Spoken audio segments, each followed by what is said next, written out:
जय हिंद दोस्तों, आप देख रहे हैं DO न्यूज। अगर वीडियो पसंद आए तो वीडियो को लाइक कीजिए, चैनल को सब्सक्राइब कीजिए और बेल आइकन दबाना बिल्कुल मत भूलिएगा।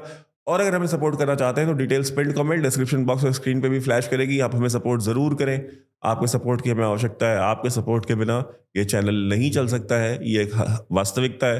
हाल ही में हमारे फिर से और सारे वीडियोस जो है डिमोनेटाइज किए गए हैं। तो उस डिमोनेटाइजेशन से लड़ने के लिए हमें आपका सपोर्ट चाहिए, आपका सहयोग चाहिए। बहुत बहुत धन्यवाद। नमस्कार, स्वागत है आपका DO न्यूज़ में। हमारे एक दर्शक हैं शीतल जोशी जी, विदर्भ से हैं।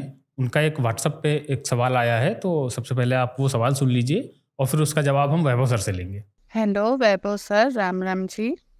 मेरा नाम शीतल जोशी है। मैं महाराष्ट्र विदर्भ वर्धा सिटी से बोल रही हूँ।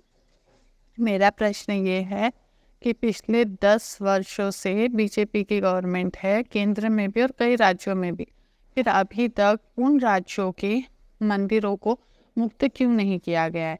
या फिर केंद्र सरकार लोकसभा राज्यसभा से ऐसा कोई प्रस्ताव क्यों नहीं पारित करती जिससे मंदिरों का जो धन है वो सिर्फ मंदिरों के ही इस्तेमाल के लिए हो या हिंदू धर्म के इस्तेमाल के लिए हो, वो सरकार के हाथों में न जाए? सरकार इस बारे में अपने विचार स्पष्ट क्यों नहीं करती? आप इसका प्रश्न का उत्तर जरूर दें सर। ये प्रश्न बहुत दिनों से मन को व्यथित कर रहा है। सर, आपने सुना सवाल उनका है, मंदिरों को लेकर के इन्होंने पूछा है कि जो मंदिर है उसका प्रयोग हिंदू धर्म के काम क्यों नहीं आ रहा है, जो हमारा सनातन है उसके मेनली है कि फ्री द टेम्पल्स का जो एक मूवमेंट था, टेम्पल्स को फ्री क्यों नहीं किया जा रहा है? जो सरकारी कंट्रोल है या सरकारी जो नियंत्रण है राज्य सरकारों का, उससे क्यों नहीं फ्री किया जा रहा है? और खुद भाजपा की सरकार भी इस चीज़ को लेकर के, जो भाजपा की राज्य सरकारें हैं वो भी क्यों नहीं फ्री कर रही हैं? सवाल बहुत अच्छा है। और उन्होंने कहा कि किसी भी सरकार ने आज तक नहीं किया। तो इसमें एक छोटा सा करेक्शन मैं शीतल जी की सवाल में ये करूँगा कि एकमात्र सरकार जिसने टेम्पल्स को, मंदिरों को सरकारी नियंत्रण से फ्री किया था, वो हिमाचल प्रदेश की भाजपा सरकार थी तत्कालीन, जिसके मुख्यमंत्री जयराम ठाकुर थे। जयराम ठाकुर ने मंदिरों को फ्री कर दिया था, सरकारी नियंत्रण से निकाल दिया था और उनको ये कहा था कि भाई आप अपना मैनेजमेंट, सारे मंदिर खुद करें, अपने चंदे वो खुद लें, उन फंड्स को मैनेज करें, अपने ट्रस्ट बनाएं, जो भी मंदिरों का लेना देना है, मंदिरों का जो भी बिजनेस है, वो मंदिर की ही अपनी एडमिनिस्ट्रेशन करेगी, सरकार का जीरो नियंत्रण। उन्होंने सारे मंदिरों को फ्री कर दिया। नतीजा क्या आया? नतीजा ये आया कि जब चुनाव हुए हिमाचल प्रदेश में तो जयराम ठाकुर को इलेक्शन हरा दिया जनता ने। हिमाचल प्रदेश की जनता ने उनको वोट नहीं दिया और वहां पे अब सुक्खू की गवर्नमेंट है, आपको पता है, कांग्रेस की, जो कि आए दिन होता है कि आज गिरेगी कल गिरेगी। तो ऐसा नहीं कि किसी भी सरकार ने मंदिरों को फ्री नहीं किया है। हिमाचल प्रदेश की जो जयराम ठाकुर की सरकार थी, उन्होंने फ्री किया था। और उसका नतीजा देखें, कोई भी पॉलिटिकल पार्टी होती है वो किन बेसिस पे काम करती है? वो काम करती है पॉलिटिकल डिविडेंड के ऊपर, पॉलिटिकल बेनिफिट्स के लिए, वोट्स के लिए। अगर कोई भी सरकार आपके लिए, आपके मंदिरों को फ्री कर रही है, आपकी भावनाओं को ध्यान में रख रही है, धार्मिक, राजनीतिक, सांस्कृतिक, सामाजिक, आपकी जो भी भावनाएं हैं उनको आदर कर रही है और उनको ध्यान में रखते हुए निर्णय ले रही है, और उसके बदले में उसको वोट नहीं मिल रहा, तो वो काम नहीं करेगी। जिस तरह से ऑपोजिशन पार्टीज के लोग वो इफ्तार पार्टियों में जाते हैं, इफ्तार पार्टियां होस्ट करते हैं, वो जुम्मे के दिन अगर कोई हिंदू त्यौहार पड़ जाता है तो उस हिंदू त्यौहार को साइडलाइन करा करके सड़कों में जुम्मे की नमाजें करवाते हैं। आपको याद होगा उत्तर प्रदेश में जब समाजवादी पार्टी की सरकार थी और कभी अगर जुम्मे को होली पड़ जाती थी तो 10 बजे के बाद आप होली नहीं मना सकते थे उत्तर प्रदेश में। पुलिस वालों को सड़कें धोने के लिए लगाया जाता था। पुलिस वाले जो है सड़कों पर निकल करके झाड़ू हाथ में लेकर के और पानी की बाल्टियां सड़कें साफ करते थे कि अगर उस पर रंग गिरा है, क्योंकि होली खेली गई है और मुस्लिम समाज को वहां नमाज पढ़नी है, तो वो रंग नहीं होना चाहिए, तो ये साफ सफाई का काम पुलिस वालों से करवाते थे ये। और पुलिस इंस्पेक्टर्स, कांस्टेबल्स, ये हाथों में झाड़ू लेकर के, IPS ऑफिसर्स सड़क पे खड़े होकर के इंश्योर करते थे कहीं कोई रंग ना लगा रह गया हो सड़क पे। तो वो ये काम इसलिए करते थे क्योंकि उनको ये काम करने की वजह से उनको वोट मिलता था, उनको पॉलिटिकल डिविडेंड, उनको एक राजनीतिक लाभ होता था। तो अगर जयराम ठाकुर ने अगर मंदिरों को फ्री किया और जनता ने उनको वोट नहीं दिया और कांग्रेस को वोट दे दिया, तो वो पॉलिटिकल डिविडेंड तो बीजेपी को नहीं मिला। तो at the end of the day हमको ये याद रखना चाहिए कि भारतीय जनता पार्टी कोई NGO नहीं है। भारतीय जनता पार्टी भी एक पॉलिटिकल पार्टी है। तो वो अपने मैनिफेस्टो में दिए हुए चीजें, अपने किए हुए वादे वो करेंगे, बट वो जब वो करके उनको ये नतीजा मिलेगा कि उनको वोट ही नहीं मिलेंगे, उनकी सरकार चलती फिर सरकार गिर जाएगी, तो वो अगली बार नहीं करेंगे। तो कहीं ना कहीं इसमें गलती, ठीक है, मैं मानता हूं कि हिमाचल की तरह बाकी भी जो सरकारें थी बीजेपी की, उनको भी ये करना चाहिए और आज भी करना चाहिए, मैं डिमांड करता हूं। लेकिन वही है, जब आपको उसका पॉलिटिकल डिविडेंड नहीं मिलेगा, आपको उसका राजनीतिक लाभ नहीं मिलेगा, आपको उसके लिए वोट नहीं मिलेगा। अगर एक पार्टी, अगर मोदी जी अगर राम मंदिर बनवाते हैं और जनता उनको राम मंदिर के लिए वोट नहीं देती है, तो फिर वो कृष्ण जन्मभूमि या जो काशी विश्वनाथ मंदिर के ऊपर भारतीय जनता पार्टी क्यों उस चीज को सीरियसली लेगी? फिर अगर उसको ये पता होगा कि यार लोगों ने वोट राजपूत, ब्राह्मण, जाट, बनिया, लाला, धोबी, नाई इसके ऊपर ही देना है, तो फिर वो वही काम करेंगे। क्योंकि at the end of the day BJP is also a political party. Bhajpa भी एक राजनीतिक दल है, वो कोई एनजीओ नहीं है, वो कोई समाज सुधार संगठन नहीं है। तो इस चीज को हमको एक्सेप्ट करना चाहिए और इसको ध्यान में रखते हुए कोई चीज करनी चाहिए। तो गलती सिर्फ बीजेपी की या सिर्फ पॉलिटिकल पार्टीज की नहीं है। इस दिन इस देश में लोगों ने धर्म के और अपनी धार्मिक स्वतंत्रता के ऊपर, अपने मंदिरों के लिए, अपने समाज के लिए, अपने संस्कृति के लिए वोट देना शुरू कर दिया। उस दिन कांग्रेस भी ये राजनीति करेगी जो आज भाजपा कर रही है, समाजवादी पार्टी को भी ये राजनीति करनी पड़ेगी, क्योंकि उसके बिना फिर उनको समझ में आएगा कि अब इस देश में सर्वाइवल नहीं है। लेकिन वो नहीं कर रहे क्योंकि उनको पता है कि तेलंगाना में अभी चुनाव जीते हैं ना रेवंत रेड्डी, कांग्रेस की सरकार बनी है। कर्नाटका में अभी वो चुनाव जीते हैं सिद्धारमैया, वहां पे कांग्रेस की गवर्नमेंट बनी है। तो उनको इस चीज का आभास है कि हम ये जो राजनीति हम कर रहे हैं माइनॉरिटी अपीजमेंट की, हम ये जो राजनीति कर रहे हैं हिंदू घृणा की और हिंदू देवी देवताओं को अपमानित करने की और सनातन धर्म के समूल नाश की, इसके बाद भी हमको वोट मिल रहा है। पहले चरण की वोटिंग हुई है अभी लोकसभा के चुनाव की। पहले चरण की वोटिंग के बाद आपने देखा होगा कि लोग वीडियोस बना रहे हैं कि भाजपा के वोटर्स कम निकले हैं, गर्मी बहुत ज़्यादा थी, कार्यकर्ता भी कम निकले हैं, और इलेक्शन जो है वो प्रेसिडेंशियल फॉर्म ऑफ इलेक्शन, मतलब मोदी वर्सेस राहुल गांधी से अब लोकलाइज्ड इलेक्शन जैसा हो गया है। लोग लोकल मुद्दों पे वोट दे रहे हैं, लोग राम मंदिर पे वोट नहीं दे रहे। लोग अभी कल एक सेफोलॉजिस्ट मुझसे मिले थे, वो कह रहे थे कि हालांकि मैं उनकी राय से इत्तेफाक नहीं रखता हूँ, लेकिन वो मुझे ये चीज़ बता रहे थे कि राजस्थान में कुछ सीटों में भाजपा को नुकसान हो रहा है पहले चरण की वोटिंग में, या इस तरह की वो बातें मुझे समझा रहे थे। मैंने कहा देखें, भाजपा का नुकसान नहीं हो रहा। सबसे पहले तो हम ये देख लें, अगर आप राम मंदिर पे वोट नहीं दे रहे, आप राष्ट्रीय सुरक्षा पे वोट नहीं दे रहे, आप जो नीतियां चल रही हैं सरकार की, अगर आप उनके ऊपर वोट नहीं दे रहे, तो आप भाजपा का क्या नुकसान कर रहे हैं? भाजपा के पास इस देश में फिर भी राज्यों में बहुत सारी सरकारें होंगी। भाजपा हो सकता है कि अगर 15, 20, 25 सीटें अगर भाजपा लूज भी कर जाती तो भी सरकार भाजपा की ही बननी है। अगर मैं कहता हूँ अगर सिंपल मेजोरिटी भी नहीं मिलती, उनको 250 वोट सीटें भी मिल जाएंगी तो भी सरकार उनकी ही बननी है। तो 180 सीटों पे कांग्रेस ने इस देश में सरकार चलाई है यूपीए की। तो ऐसा नहीं कि सरकार नहीं बनेगी, भाजपा का नुकसान नहीं है, आप अपना नुकसान कर रहे हैं। अगर भाजपा की सीटें कम होती हैं तो जनता का नुकसान है, भाजपा का क्या नुकसान है? भाजपा का एज अ पॉलिटिकल पार्टी कोई नुकसान नहीं है, आपका नुकसान है। आप कमजोर होंगे। आप जिस स्वतंत्रता से आज आप अपनी राय रख देते हैं, आप लोगों से बातें कर लेते हैं, आप नहीं कर पाएंगे। तो आपको मुबारक हो, आपको बधाई हो भाई इस चीज के लिए। अगर आपको लगता है कि नहीं ठीक है, हमको उस चीज की आवश्यकता नहीं है, तो ना हो, क्या फर्क पड़ता है? आपका नुकसान है। ये समझना कि हमने भाजपा को नुकसान पहुंचा दिया, भाई भाजपा का तो वो भी दिन इस देश में था जब भाजपा की सिर्फ 2 सीटें थी लोकसभा में। लोकसभा में सिर्फ भाजपा की 2 सीटें थी, तो भाजपा का क्या नुकसान हो गया था?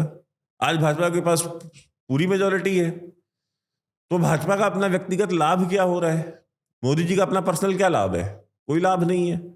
उन्होंने कौन सा पैसा अपने बेटे के लिए छोड़ के जाना है, अपनी बेटी के लिए छोड़ के जाना है? उनका तो कोई भी नहीं आगे पीछे।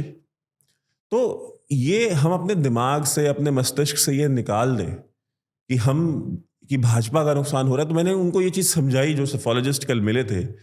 मैंने कहा देखिए, ये आप चूंकि सेफोलॉजिस्ट हैं, आपका ये काम है, आपका ये बिजनेस है, आपको लगता है कि भाजपा का नुकसान हो रहा है, मोदी जी हार रहे, मोदी जी नहीं हार रहे, ठीक है। अगर मैं आपकी बात मान लूँ, हालांकि जैसे मैंने कहा कि मैं उनकी किसी भी इन बातों से मैं एग्री नहीं करता हूँ, लेकिन ये जो माइंडसेट है कि भाजपा का या हम मोदी जी हार रहे हैं, मोदी जी का नुकसान, मोदी जी का क्या नुकसान है यार? वो 2 बार प्रधानमंत्री रह लिए, 3 बार मुख्यमंत्री रह लिए, 3 मुख्यमंत्री की 2 प्रधानमंत्री की पेंशन तो उनकी वैसे भी फिक्स है। और भूतपूर्व प्रधानमंत्री जब तक जिएंगे उनको मेडिकल फैसिलिटीज, उनको घर, बंगला, गाड़ी, ड्राइवर, सुरक्षा सब कुछ मिलनी ही है। तो मोदी जी का क्या नुकसान है? मोदी जी तो 3-4 लाख रुपए तो महीना पेंशन पाएंगे, उसके बाद सारी सुविधाएं भी पाएंगे, फ्री ऑफ कॉस्ट ट्रैवल भी मिलेगा उनको, फ्री ऑफ कॉस्ट उनको हेल्थ केयर भी मिलना है जब तक वो जिएंगे। इस देश की और दुनिया की जो सबसे बेहतरीन स्वास्थ्य जो सुविधाएं हैं वो उनको मिलेंगी। तो मोदी जी का व्यक्तिगत कोई लाभ या नुकसान नहीं है। लाभ है तो जनता का लाभ है, नुकसान है, हानि है तो जनता की हानि है।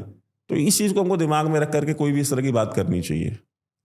सर एक मेरा सिंपल सा सवाल है, 2 पॉइंट ऑफ व्यू हैं उसके। 10 साल हो गए प्रधानमंत्री मोदी को, उन्होंने कभी भी जो माइनॉरिटी है मुस्लिम समाज उस पर डायरेक्ट अटैक इस तरह का नहीं किया 10 सालों में। सबका साथ सबके विकास की बात की। चुनाव से पहले उन्होंने कई बार ये कहा है कि जो मेरा तीसरा कार्यकाल होगा यादगार रहेगा। तो ये जो अब एकदम से उन्होंने अटैक शुरू किया है मुस्लिम, बड़े निर्णयों का होगा, बड़े निर्णयों का होगा। तो ये जो उन्होंने लिया है अब सीधा मुस्लिमों का नाम कांग्रेस को अटैक करने में, तो या क्या ये जो है उसका संकेत है कि वो जो उनका तीसरा कार्यकाल होगा ये उसका संकेत है, इस तरह के काम लिए जाएंगे बिना किसी भेदभाव के, या फिर जो तो नहीं, प्रधानमंत्री ने माइनॉरिटीज के ऊपर कौन सा ऐसा अटैक किया? मैं ये कई दिन से सुन रहा हूँ कि लोग कह रहे हैं कि माइनॉरिटी के ऊपर सीधा हमला किया है। वो रवीश कुमार भी कह रहा था और भी सारे ट्विटर पे, क्योंकि मैं तो देखिए पिछले 1 महीने से तो मैं कोई ट्विटर वगैरह मैंने देखा नहीं था, लेकिन मैंने अभी सुना कि मतलब कि भाई ये ट्रेंड चल रहा था कि माइनॉरिटीज के ऊपर सीधा हमला किया। पाकिस्तान में इसके ऊपर डिबेट्स और प्रोग्राम्स हो रहे हैं। हामिद मीर, शाहजेब खानजादा और इस तरह के जो बड़े बड़े एंकर्स हैं ये इसके ऊपर प्रोग्राम कर रहे हैं कि माइनॉरिटी के ऊपर सीधा हमला किया है। क्या हमला किया है उन्होंने घुसपैठियों के ऊपर हमला किया है, घुसपैठियों को टारगेट किया है। तो क्या इस देश में 4 करोड़ 5 करोड़ बांग्लादेशी घुसपैठिए नहीं है? क्या हमारे जो देखने वाले हैं, इन ये जिन भी शहरों में रहते हैं, क्या इनको वहां पे बांग्लादेशी रिक्शे वाले नहीं मिल रहे हैं? बांग्लादेशी सब्जी बेचने वाले नहीं मिल रहे हैं? क्या बांग्लादेशी जो इलीगल जो एलियंस हैं, जो घुसपैठिए हैं, क्या उनके घर की जो महिलाएं हैं वो इनके शहरों में, इनके घरों में वो काम करने नहीं आ रही हैं? क्या नोएडा में बस्तियां नहीं बनी हुई? हम उसके ऊपर प्रोग्राम कर चुके हैं। क्या कानपुर में, वाराणसी में, बॉम्बे में, बेंगलोर में बांग्लादेशी हाउसमेट्स लोगों के घर में काम नहीं कर रही हैं, झाड़ू पोछा बर्तन नहीं कर रही हैं? तो अगर प्रधानमंत्री ने उन घुसपैठियों को टारगेट किया है तो हर एक घुसपैठिया मुसलमानों का रिप्रेजेंटेटिव कैसे बन जाता है? एक आतंकवादी को अगर मारा जाता है, अफजल गुरु को अगर फांसी होती है, तो वो मुसलमानों के ऊपर अत्याचार कैसे बन जाता है? अगर बुरहान वानी को गोली मार दी जाती है एनकाउंटर में, अगर उसको खत्म किया जाता है, तो वो मुसलमानों के ऊपर हमला कैसे हो जाता है? इंडियन मुजाहिदीन के ऊपर अगर अटैक, अगर कार्रवाई होती है, उसके मॉड्यूल्स को बस्ट किया जाता है और उसमें जो सम्मिलित लोग हैं उनके खिलाफ NSA लगाया जाता है, उनके खिलाफ मुकदमे दर्ज होते हैं, तो वो मुसलमानों का इशू क्यों बना दिया जाता है? अगर सिमी के ऊपर अगर प्रतिबंध लगता है और सिमी की जैसी जो संस्था मुस्लिम ब्रदरहुड की, इख्वानुल मुस्लिमीन की, जो इंडिया में हुआ करती थी पहले, जो कि अब PFI में कन्वर्ट हो गई हैं, तो उसको मुसलमानों की आवाज़ को दबाने के तौर पे क्यों पेश किया जाता है? यानी कि ये जो मीडिया है या ये जो अपोजिशन वाले हैं, ये मानते हैं कि जो एक आम मुसलमान का जो प्रतिनिधित्व है वो अफजल गुरु, बुरहान वानी और ये भटकल ब्रदर्स और यही सारे करते हैं। दाऊद इब्राहिम और टाइगर मेमन ही जो है वो मुसलमानों का रिप्रेजेंटेटिव इस देश में। आप खुद मुसलमानों को ले जा करके इनके साथ खड़ा करते हैं, घुसपैठियों को टारगेट करते हैं, तो कहते हैं मुसलमानों को। भाई वो घुसपैठिए मुसलमान ना होते, ईसाई होते तो भी करती सरकार। अगर वो कुछ और कास्ट के होते, किसी और रिलीजन के होते तो भी करती। फिर ये आर्गुमेंट आ जाता है कि भाई जो CA और NRC के ऊपर चला जाती है बात। भाई इस देश में 1947 में बंटवारा धर्म के आधार पे हुआ ना, भाषा के आधार पे तो नहीं हुआ, संस्कृति के आधार पे तो नहीं हुआ, किसी और आधार पे तो नहीं हुआ, धर्म के आधार पे हुआ। और एक विशेष धर्म के लोगों ने कहा कि हमको मुस्लिम होमलैंड चाहिए। तो अगर आपने इस्लाम, और जो मुल्क भी बना, जो देश बना, उसने अपना नाम क्या रखा? इस्लामिक रिपब्लिक रखा और बोला कि ये इस्लाम का किला हम बना रहे हैं। तो जब आपने धर्म के अपने एक पर्टिकुलर धर्म के आधार पे आपने एक मुल्क ले लिया, तो उसके बाद आप ये कैसे दावा कर सकते हैं कि भाई हमको CA के अंदर जो है हमको भी हमारे लोगों को भी लाया जाए? यानी कि आप 47 में इस देश का एक बड़ा लैंड मास भी आपने ले लिया अब वो लेने के बाद 70-75 साल के बाद जब वो आपका एक्सपेरिमेंट फेल हो गया है, भीख का कटोरा हाथ में लेकर के दुनिया भर में घूम रहे हैं और ऑटो की लाइनों में लग करके मर रहे हैं और एक दूसरे को शिया, सुन्नी, देवबंदी, बरेलवी, अहले हदीस के नाम पे गोलियां मार रहे हैं और बॉम्ब ब्लास्ट कर रहे हैं, एक दूसरे की मस्जिदों में बॉम्ब ब्लास्ट कर रहे हैं, यानी शिया सुन्नी को बर्दाश्त करने को तैयार नहीं है, सुन्नी अहले हदीस, जो सुन्नी अहले हदीस है वो सुन्नी बरेलवी को बर्दाश्त करने को तैयार नहीं है। तो ये आपके अपने इश्यूज हैं उन देशों के, पाकिस्तान के और बांग्लादेश के। अब आप कह रहे हैं कि हमने जमीन तो ले ली आपकी, क्योंकि जो मेजॉरिटी लैंड थी पंजाब में, सिंध में और इन राज्यों में, वो तो हिंदुओं की थी, तो जमीनें हिंदुओं की ले ली और हिंदुओं को भगा दिया वहां से। ठीक, जो बचे कुचे रहे उनको मार पीट करके उनको कन्वर्ट भी कर लिया। अब जमीन ले ली, सब कुछ ले लिया, संपत्ति ले ली, अब कह रहे हैं कि अब हम वापस भी आएंगे। जो हमारे यहाँ का जो कचरा है, जो हमारे यहाँ का जो वो कचरा जो कि किसी लायक नहीं है, जिसको हमारे अपने सिस्टम ने अपने यहाँ से उठा करके बाहर फेंक दिया है, जिसको हमारे यहाँ काम नहीं मिल रहा, जो हमारे यहाँ काम करने लायक नहीं है, अब हमारे उस कचरे को तुम लो, तो हम क्यों लेंगे? और प्रधानमंत्री जब इन घुसपैठियों के खिलाफ बात करते हैं तो कहते हैं भाई मुसलमानों के खिलाफ बात हो रही है।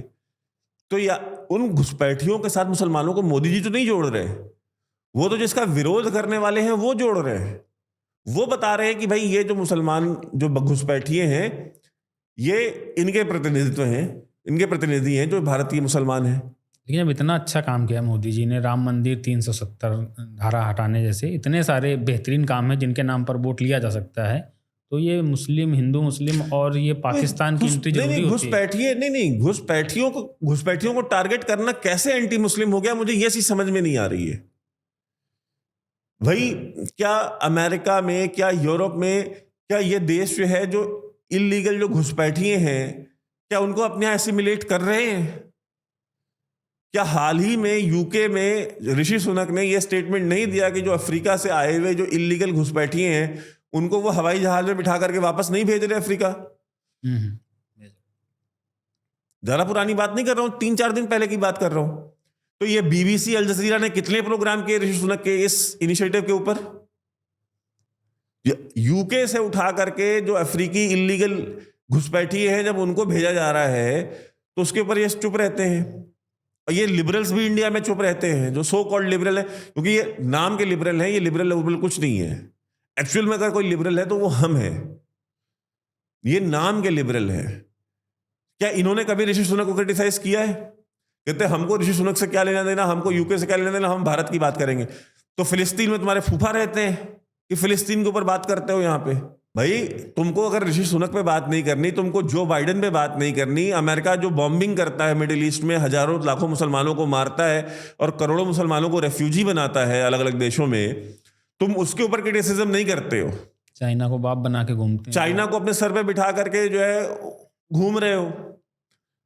रोहिंग्या, आप यूगर मुस्लिम्स हैं, यूगर मुस्लिम्स के ऊपर बात नहीं करते हैं ये, उसके ऊपर कभी अमेरिकन यूनिवर्सिटीज में प्रोटेस्ट नहीं होता, उसके ऊपर कभी जेएनयू में प्रोटेस्ट नहीं होता, कभी जेएनयू में कभी कोई रैली नहीं निकलती, कभी बाटला हाउस में और कभी ये जाकिर नगर में और ये शाहीन बाग में कभी कोई मुसलमान इकट्ठे होकर के नहीं बिठाए जाते कि यूगर मुस्लिम्स के लिए बात करें। भाई जितना जुल्म और जितनी जाति, भाई कुरान दोबारा लिख दी उन्होंने, मतलब कम्युनिस्ट कंप्लायंट कुरान लिख दी, उसके ऊपर इस देश में चू नहीं निकल रही लोगों के मुंह से। लेकिन फिलिस्तीन के ऊपर बात करेंगे, इजराइल के खिलाफ रैली निकालेंगे, प्रोटेस्ट करेंगे, बांग्लादेशी घुसपैठियों के लिए बात करेंगे। जब इनसे कहो कि भाई आप उसके ऊपर क्यों नहीं बोलते कि हमारा उससे क्या लेना देना?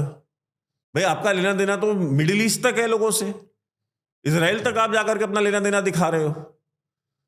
तो ये बगल में है ना यूगर्स, इजराइल ज्यादा दूर है, यूगर्स ज्यादा पास में है, चाइना तो पड़ोसी है। लेकिन नहीं बात करेंगे। बलोचों के जेनोसाइड के ऊपर कभी बात करते हैं? ये पीटीएम पश्तून तहफ़्फ़ुज़ मूवमेंट की पूरी मूवमेंट चली, पश्तूनों के ऊपर इतना जुल्म जाती जो पिछले 20 साल से पाकिस्तान की आर्मी कर रही है, उसके ऊपर कभी मंजूर पश्तीन की आवाज उठाई इन्होंने? पश्तून तहफ़्फ़ुज़ मूवमेंट वालों की बात नहीं करते। जो सिंधी जीए सिंध मूवमेंट के जो सिंधी नेशनलिस्ट हैं, जो सिंध में सिंधी जुबान, सिंधी कल्चर, सिंध के लोगों की बात करने वाले लोग हैं, उनके ऊपर जब पाकिस्तान आर्मी जो है उनके लोगों को गोली मार करके उनकी लाशें जो है सड़क पे फेंक के जाती है, कभी उनकी बात की इन्होंने? सबकी छोड़ देते हैं। मुत्तहिदा कौमी मूवमेंट MQM, जो इंडिया से गए हुए मुसलमान पाकिस्तान में बसे, कराची में, हैदराबाद में, सखर में और इन एरियाज में, जब ये उर्दू बोलने वाले जो उर्दू स्पीकिंग जो मुहाजिर हैं, इनको जब वहां पे गोली मारी गई, 20,000 से ज्यादा जो है MQM के पॉलिटिकल वर्कर्स को गोली मार दी गई, गायब कर दिया गया और उनकी लाशें जो है फेंकी गई, और हजारों की तादाद ऐसी है जिनका पता ही नहीं है कि वो जिंदा या मर गए। उसके ऊपर कभी इन्होंने आवाज उठाई? ये तो इनके अपने सगे साड़ू संबंधी है ना, सारे के सारे यहीं से गए हुए हैं, यही इलाहाबाद, कानपुर, लखनऊ, भोपाल, आगरा और हैदराबाद और गुजरात और महाराष्ट्र और बॉम्बे से गए हुए लोग हैं ना ये सारे। 20,000 वो मार दिए गए, कभी इन्होंने आवाज उठाई? नहीं, कभी नहीं मुंह खोलते। तो दोगले लोग हैं। और प्रधानमंत्री ने ऐसा कभी कुछ नहीं कहा। प्रधानमंत्री घुसपैठियों की बात कर रहे हैं और वो उनका अधिकार है, और वो जो इस देश का जो 100 करोड़ जो बहुसंख्यक समाज है उसकी तर्जुमानी कर रहे हैं। और जो राइट थिंकिंग मुस्लिम है, कोई ऐसा मुसलमान है जिसका दिमाग और दिल सही जगह पे होगा, वो उसकी भी तर्जुमानी कर रहे हैं। क्या पाकिस्तान में रहने वाले मुसलमान हैं, सुन्नी मुसलमान, और अफगानिस्तान से जो आए हुए रेफ्यूजीज थे, जेन्युइन रेफ्यूजीज थे, एक वॉर टॉर्न कंट्री से आए हुए लोग थे, उनको जब वापस भेजा गया है तो क्या वो सुन्नी मुसलमान नहीं थे? पाकिस्तान ने खुद अपने यहां पे CA NRC कर दिया है, अभी 6 महीने पहले किया है। उठा करके सारे अफगानों को उठा करके वापस फेंक दिया, अफगानिस्तान भेज दिया। तो एक मुसलमान कंट्री जो कि इस्लाम के नाम पे बनी, पाकिस्तान भारत का विभाजन करके बनी, वहां पे वो अपने ही पड़ोसी अफगानिस्तान के सेम फिरके के देवबंदी सुन्नी मुसलमानों को साथ में रखने को तैयार नहीं है और उनको वापस भेज दे रहे हैं। और हमारे यहां अगर प्रधानमंत्री ये बात कहता है कि भाई जो घुसपैठिए हैं, कांग्रेस इन घुसपैठियों की तर्जुमानी कर रही है और कांग्रेस का जो मैनिफेस्टो है वो मुस्लिम लीग का मैनिफेस्टो है, तो क्या एक्चुअल में मुस्लिम लीग के मैनिफेस्टो और कांग्रेस के मैनिफेस्टो में सिमिलैरिटीज नहीं है? क्या वो मुस्लिमों के स्पेशल अपीजमेंट की बात मुस्लिम लीग का मैनिफेस्टो नहीं करता था? करता था। कर्नाटक में तो कर दिया ना इन्होंने, OBC कोटा दे दिया। मतलब वो कोई भी हो, अमीर हो मुसलमान, गरीब हो मुसलमान, करोड़पति हो, जज हो, वकील हो, नो मैटर, सबको OBC कोटे में डाल दिया। तो यही काम वो राष्ट्रीय स्तर पे करना चाह रहे हैं। तो प्रधानमंत्री ने ऐसी कौन सी बात की है जो फैक्चुअल नहीं है, जो तथ्यात्मक नहीं है? अगर प्रधानमंत्री कोई ऐसी बात करते जिसमें तथ्य नहीं होता, जिसमें जो झूठ होती, उसका ग्राउंड पे कहीं कोई एग्जिस्टेंस नहीं होता, तो मैं मानता उस बात को। लेकिन प्रधानमंत्री ने जो बात की है वो बिल्कुल तथ्यात्मक है, वो हकीकत है, ग्राउंड रियलिटी है। अगर उसको आप एंटी मुस्लिम कहना चाहें, आप एंटी मुस्लिम कह लें आप, क्योंकि देखिए इनको तो ट्विस्ट करना है। लेकिन लगता भी है ना ध्रुवीकरण का प्रयास। ध्रुवीकरण का प्रयास किस तरह से है भाई? क्या इस देश में घुसपैठी एक इशू नहीं है? क्या इस देश में 5-6 करोड़ इलीगल एलियंस नहीं रह रहे? 10 साल तक सरकार रही ना, बाहर क्यों नहीं निकाल? भाई CA NRC उसी के लिए लेके आए थे ना, उनको ही बाहर नहीं। CA NRC मेरे और आपके लिए आई है, उनके लिए, इन्हीं को निकालने के लिए लेके आए ना, जिसके खिलाफ साल भर ये यहां पे बैठे रहे शाहीन बाग में। भला हो कोविड ना आया होता तो आज तक बैठे होते। आसमानी कुदरती बिरयानियां लैंड कर रही थी वहां रवीश कुमार जैसे और ये अजीत अंजुम जैसे, आरफा खानम और राना अयूब जैसे लोग और मोहम्मद जुबैर जैसे लोग वहां पे इजहार यकजहती करने पहुंचते थे। देखें, ये हकीकत है। सरकार ने प्रयास किया था, और जब मोदी जी ये कहते हैं कि जो हमारा तीसरा टर्म होगा वो तीसरा टर्म बड़े निर्णयों का होगा, तो 100% मैं मानता हूं कि वो यही बड़े निर्णय होंगे कि इनको निकाला जाए। देखिए, पहले टर्म में उन्होंने राष्ट्रीय सुरक्षा को सुनिश्चित किया, दूसरे टर्म में उन्होंने आर्टिकल 370 हो, राम मंदिर हो, ये सारे के सारी चीजें इन्होंने की जो इनके लॉन्ग लास्टिंग वादे थे। और ये बोला जाता था कि भाई रामलला हम आएंगे, मंदिर वहीं बनाएंगे, तारीख नहीं बताएंगे। तारीख भी बताई, न्योता भी दिया, और आप गए भी नहीं। तो तीसरा जो भी टर्म होगा, अगर आप पूर्ण बहुमत देते हैं तो आपकी जो ये बाकी की जो आउटस्टैंडिंग इश्यूज हैं वो क्लियर करेंगे। और बाकी झूठ कौन बोलता है, सच कौन बोलता है, वो तो हमको सबको पता है ना। हम तो पिछले 76 साल से सुन रहे हैं गरीबी हटाओ। अच्छा, झूठ सच वाली बात एक याद आ गई। चुनाव का समय चल रहा है, EVM को लेकर के इनका हर बार रहता है इनका इस बार कोर्ट गए थे, सुप्रीम कोर्ट, तो वहाँ से भी लताड़ मिली है कि बोले हैं, सुप्रीम कोर्ट ने बोला है कि देखिए जब आप सुप्रीम कोर्ट में कितनी बार ये बेइज्जत नहीं हुए हैं। रफेल को लेकर सुप्रीम कोर्ट गए, उसमें बेइज्जत हुए। ईवीएम को लेकर के एक बार नहीं कितनी बार जा चुके, जब जाते हैं बेइज्जत हो के मुंह काला करा के लौटते हैं। वो भी छोड़ दें, ये सिविल न्यूक्लियर डील के ऊपर सुप्रीम कोर्ट गए थे, वहां से भी मुंह काला करा के आए। बीजेपी के अगेंस्ट में जितने भी केसेस में ये गए हैं, कोविड के टाइम पर उसके लिए गए थे, नया वाला वो संसद भवन, हम्म, कोविड के टाइम पे नए वाले संसद भवन को लेकर के गए थे कि कोविड में काम रुकवा दीजिए, वहाँ से भी इनको फटकार मिली थी। तो उसके ऊपर गए, और जो सेंट्रल विस्ता का जो पूरा प्रोजेक्ट है, हाँ भाई, उसी की बात। वो पूरे सेंट्रल विस्ता प्रोजेक्ट के ही खिलाफ गए थे, वहां से भी डांट के भगाए गए थे। तो ये जब भी अभी कांग्रेस के जो अकाउंट सीज हुए हैं उसके ऊपर सुप्रीम कोर्ट गए, वहां से भी कोर्ट ने कहा कि नहीं हम भगियो यहाँ से। ये केजरीवाल के ऊपर जो है ये लिकर स्कैम में उसमें गए थे, उन्होंने कहा कि भाई आप निचली अदालत से जाके पहले रिलीफ लेके आओ, वहां से भगा दिए गए। तो हर एक किसी ने स्पेशल जमानत की अर्जी लगाई थी तो उसको खारिज कर दिया विथ जुर्माना। वही बात है कि और प्रशांत भूषण और शांति, उनके बाप जो थे शांति भूषण, और प्रशांत भूषण का पूरा करियर सबको पता है। आप सुप्रीम कोर्ट के, मैं कुछ बोलूंगा तो कहेंगे कि बोलता है वाली समस्या है, आपको 1 रुपए में नहीं छोड़ेंगे ना। हाँ, तो बाकी प्रशांत भूषण का जो पूरा करियर है वो किन PILs पे चला है, और उनका जो रियल बिजनेस और जो धंधा है प्रशांत भूषण का वो क्या है सबको पता है। यही प्रशांत भूषण है जो कहता था कि जो है कश्मीर में रेफरेंडम करा लो, ठीक है, कि कश्मीर में रेफरेंडम करा लो, और अगर वहां के लोग नहीं रहना चाहते हिंदुस्तान के साथ तो उनको आजाद कर दिया जाए। तो ये प्रशांत भूषण जो है ये EVM के खिलाफ जा रहे हैं। तो आपको पता है कि इनका किबला किधर है।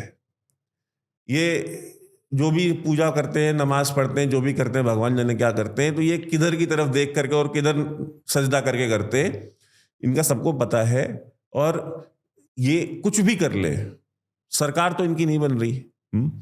इंडी अलायंस बना लिया, सारे के सारे एक साथ आ गए हैं, सीट डिस्ट्रीब्यूशन कर लिया। मेरे ख्याल से एक ममता बनर्जी ही इनसे अलग हुई है, बाकी तो सारे के सारे इंटैक्ट हैं। तो ठीक है, अगर इनकी सरकार बन भी जाती है, फॉर एग्जांपल हम एक हाइपोथेटिकल सिचुएशन मान लेते हैं, तो किसका नुकसान है? नुकसान किसका है? उनका ही, उन लोगों फायदा तो इनका है। देखिए, फायदा तो इंडिया अलायंस वालों का है, इनके वोटर्स का है, सपोर्टर्स का है, बट नुकसान किसका है? नुकसान उस जनता का है ना जिसके लिए देश धर्म पहले है, उसका नुकसान है। तो अब हमको ये देखना है कि भाई धूप ज्यादा है या नहीं, अगर वोट देने जाना है तो हम जाते हैं या नहीं। क्योंकि वो जो 5 करोड़ घुसपैठिए हैं जिनका वोटर ID बनवाया गया है, वो तो 100% वोट देने जाएंगे। आप वोट देने जाएंगे या नहीं? क्योंकि उनको पता है कि अगर इनकी सरकार नहीं आई तो CA NRC में ये बाहर चले जाएंगे, तो उनके लिए तो जीने मरने वाला सवाल है। तो वो तो 5 करोड़ वोटर जाएगा वोट देने, बाकी जो इनका अपना खुद का जो हार्डकोर वोटर है वो भी वोट देने जाएगा। जो जिनको इन्होंने भरमाया हुआ है, सपने दिखाए हुए हैं कि हम तुमको इतना पैसा दे देंगे, हम तुमको 1 लाख रुपया दे देंगे, हम तुमको फला चीज दे देंगे, हम तुमको रिजर्वेशन दे देंगे, वो भी इनको वोट देगा। आपको निर्णय करना है कि आप वोट देने जाएंगे या नहीं जाएंगे। जाएंगे तो अपने बच्चे, क्या आपको 2014 के पहले वाला वो समय चाहिए वापस इस देश में, जब पुणे में जर्मन बेकरी में ब्लास्ट होता था, 26/11 के हमले होते थे, पटियाला हाउस कोर्ट में ब्लास्ट होता था, Indian institute of science Bangalore में ब्लास्ट होता था, जब बंगाल में बर्धमान में ब्लास्ट होता था, जब जम्मू कश्मीर में आतंकवाद अपने पीक पे था और हर हफ्ते हर 10 दिन पे एक हड़ताल कॉल की जाती थी और हुर्रियत वाले दंदनाते फिरते थे और पत्थरबाजी होती थी। क्या आपको वो समय चाहिए कि बनारस के संकट मोचन में बॉम्ब ब्लास्ट होता था? क्या आपको वो समय वापस चाहिए कि स्वामी नारायण मंदिर में जो है हमले होते थे गुजरात में और दिल्ली में? क्या आपको आतंकवादी इस देश में घूमते हुए चाहिए? क्या आपको PFI वालों की गुंडागर्दी बर्दाश्त है? क्या आपको ISIS का लव जिहाद इस देश में चाहिए? क्या आपको अपनी बेटियां सूटकेस में बंद चाहिए? क्या आपको अगर ये सारी चीजें चाहिए तो आप बिल्कुल घर में बैठे AC चला करके और वोट देने ना जाएं। लेकिन अगर आपको ये चीजें नहीं चाहिए तो थोड़ी सी गर्मी एक दिन की बर्दाश्त कर ले और जाकर के बाहर वोट दे के आए। और वोट उसको दे के आए जिसने आपको ये सुरक्षा दी है, जिसने आपको ये हिम्मत दी है कि आज आप सीना तान करके चलते हैं, सोशल मीडिया पे जो दिल आता है आप लिखते हैं, अपनी ओपिनियंस को आप जाहिर करते हैं। वरना इस देश में वो भी दिन आएगा कि वही हो जाएगा कि मंदिर लोग लड़कियां छेड़ने जाते हैं और अगर कोई बलात्कार कहीं भी किसी बच्ची के साथ होता है तो उसकी लाश ले जा करके जम्मू के एक मंदिर के अहाते में डाल दी जाती है और उसको बलात्कारियों को कहा जाएगा कि लड़के हैं, गलती हो जाती और है। बलात्कारियों को कहा जाएगा कि लड़के हैं, गलती हो जाती है। तो क्या अगर लड़के ने बलात्कार कर दिया तो क्या फांसी दे दोगे? तो अगर आपको इस तरह के नेता और इस तरह के अलायंस के लोगों को अगर आपको वोट देना है, जो अफजल गुरु के लिए रात में 3 बजे सुप्रीम कोर्ट खुलवा लेते हैं उसकी माफ़ी के लिए, टाइगर मेमन के मरने पे उसको ग्लोरीफाई करते हैं, बताते हैं कि वो तो चार्टर्ड अकाउंटेंट था, वो आतंकवाद में कैसे आ गया, वो आतंकवादी इसको क्यों कहा जा रहा है, और बुरहान वानी को कहा जाएगा कि ये तो हेड मास्टर का बेटा था, इसको बचपन में किसी फौजी ने थप्पड़ मार दिया था इसलिए आतंकवादी बन गया। तो बचपन में थप्पड़ तो बाप भी अपने बेटे को मार देता है, तो क्या बड़ा होकर बेटा अपने बाप को गोली मार देता है? ये इस तरह की चीज़ें जो है इस देश में, अगर आपको वो माहौल वापस चाहिए, आपको लगता है कि यार तब मनोरंजन ज़्यादा था, मनोरंजन नहीं रह गया है, तो अगर मनोरंजन चाहिए तो कर लीजिए, लेकिन उस मनोरंजन का हिस्सा आप और आपका परिवार खुद भी बनेगा। उस हास्यास्पद परिस्थिति और उस हास्यास्पद जो माहौल बनेगा उसके एक पात्र आप खुद भी होंगे। इस चीज़ को याद रखिए, क्योंकि जब चर्च गेट में और मुंबई की लोकल ट्रेन्स में जब ब्लास्ट होता है तो वो बम ये देख के नहीं फूटता कि आपने वोट कांग्रेस को दिया था या बीजेपी को दिया था। वो बम फटता है तो बम सबको लेके जाता है।